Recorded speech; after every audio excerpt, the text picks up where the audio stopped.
Meron ako ditong sayote na ginayat ko lang pa cubes. Nilagyan ko ng sibuyas at bawang, tapos 3 kutsarang harina. Nilagyan ko nga pala ng paminta tapos asin. Nilagyan ko na din ng 1 pirasong itlog.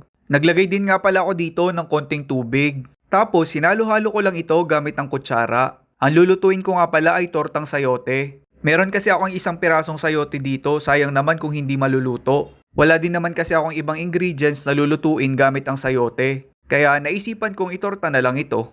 Maraming beses ko na nga rin palang ginagawa na itorta yung sayote. Masarap siya tapos masustansya pa. Sa may kawali, naglagay na ako dito ng mantika. Tapos iprinito ko na yung sayote.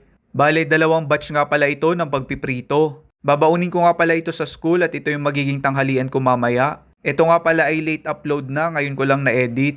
Pwede nga din nga pala itong ipakain sa mga bata. Tiyak magugustuhan din nila ito. Pwede din natin ipabaon sa kanila. Kung wala na kayong maisip na ipambaon sa mga chikiting, pwede nyo itong pambaon.